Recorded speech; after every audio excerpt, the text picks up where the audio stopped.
बच्चों, जैसा मैं अभी आपको बता रहा था, लेसन नंबर 3 अपोहा तंत्र में मैंने आपको बताया कि अपोहा तंत्र किसे कहते हैं और इसके कितने प्रतिरूप हैं। ये अब मैं आपको समझा रहा हूँ चित्र के माध्यम से। मैंने आपको बताया था 3 तंत्र हैं, हिमालय नदी तंत्र, हिमालय और प्रायद्वीपीय पठार के 2 स्थितियाँ हैं, जिसमें सिंधु नदी तंत्र, गंगा नदी तंत्र और ब्रह्मपुत्र नदी तंत्र हैं। इसके बारे में बड़ा विस्तार से बात करेंगे बाद में, क्योंकि बहुत लंबा सा टॉपिक है और इसको हम छोटे छोटे नोट्स से लेके चलेंगे, इसलिए मैंने इसका सेकंड पार्ट बनाया है। क्योंकि उसके साथ मैं इसको अगर जोड़ता, पहले आपको ये समझना पड़ेगा कि इसके प्रतिरूप किस तरीके के हैं। क्योंकि उच्चावच की दृष्टि से अगर हम देखें तो भारत का जो उत्तरी हिस्सा है और भारत का दक्षिणी हिस्सा है, उस दोनों में बड़ा अंतर है।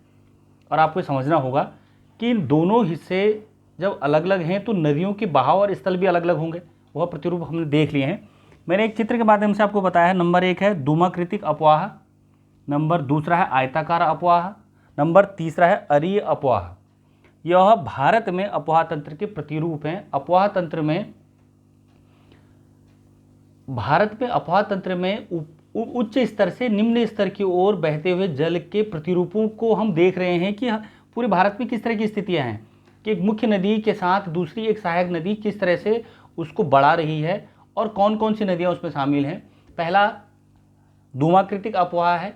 यह वृक्ष के रूप में आप देख रहे हैं। इसमें वृक्ष, ये वृक्षारूप होता है, जैसे वृक्ष होता है, एक पेड़ होता है, उस तरह से प्रतिरूप है। इसका जो विकास होता है धरातल वाले प्रदेशों में भी होता है।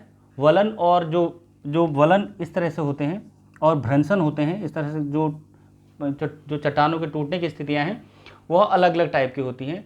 इस प्रतिरूप में मुख्य धारा तथा उसकी सहायक जो नदियां होती हैं एक वृक्ष की शाखाओं की भांति होती है। यह आप देख रहे हैं, बिल्कुल इस तरह की एक मुख्य धारा है, वह इसकी सहायक नदियां मिल जा रही हैं साथ में। एक मुख्य नदी होगी और वृक्ष रूप में होगी और इसमें जो उसके स्थल हैं वो धरातीय स्थल क्या होंगे, वह धरातलीय स्थल। इसका विकास निम्न धरातल के स्थल पर होता है, बहुत ज़्यादा ऊंचाई वाले स्थान नहीं होते हैं। इसका जो मुख्य रूप है वह है, भारत में इसके उदाहरण अगर देखें तो दक्षिण के पठारी क्षेत्र में मुख्य रूप से मिलता है। ये धूमाकृतिक अपवाह आप देखेंगे प्रायद्वीपीय पठार में यह सब पाया जाएगा। दूसरा आता है आयताकार अपवाह। जैसा आप चित्र में देख रहे हैं, एक फ्लैट, एक समतल स्थल है और उसमें जो नदियां हैं वह एक दूसरे को समकोण पर अक्सर काट रही हैं। आप देखिए, समकोण पर काट रही हैं और समकोण में काटने पर आयताकार नदियां समकोण पर काटती हैं और एक जालीनुमा प्रतिरूप बना रही हैं। कैसा? एक जालनुमा प्रतिरूप बन जा रहा है।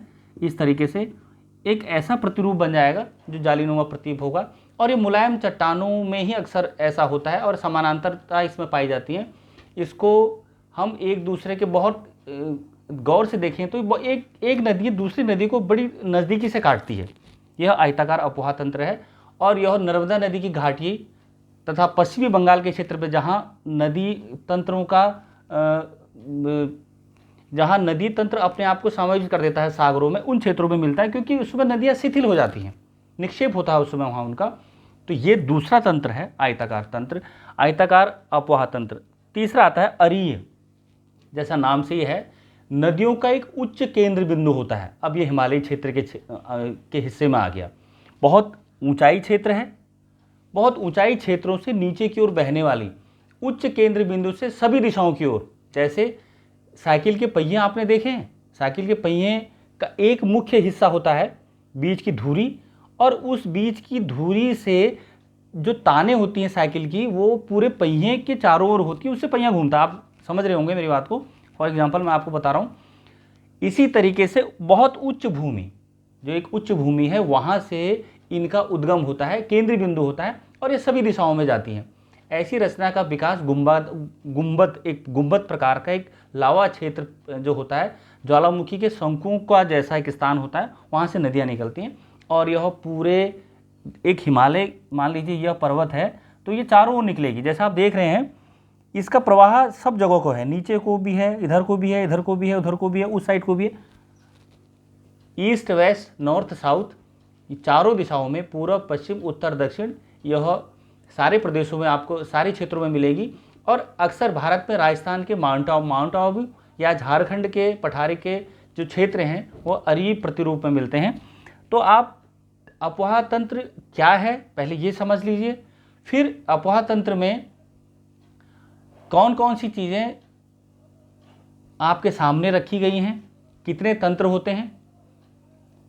अगर हम नदियों की बात करें तो 3 हैं, हिमालय नदी तंत्र, सिंधु नदी तंत्र और ब्रह्मपुत्र नदी तंत्र। गंगा नदी तंत्र, सिंधु नदी तंत्र और ब्रह्मपुत्र नदी तंत्र। और इसके 2 हिस्से मैंने आपको बताए थे, हिमालयी क्षेत्र और प्रायद्वीपीय पठार क्षेत्र। अब उसमें से भी मैंने आपको बताया कि भारत में अगर हम देखें तो भारत में अपोहा तंत्र के प्रतिरूपों को हम 3 भागों में बांट सकते हैं।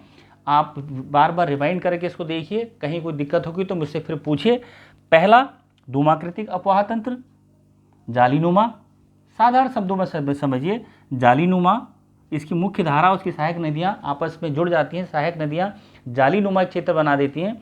जबकि दूसरा आयताकार अपोहा तंत्र होता है, जिसमें यह धरातलीय स्वरूप मखमल की तरह मुलायम धरातल पर होता है और यह कैसा बनाता है, समकोण पर एक दूसरे की नदियाँ काटती हैं। मैं आपको दोबारा रिवाइज करा रहा हूँ। तीसरा आता है, फिर से ध्यान से सुनिए, अरीय अपोहा।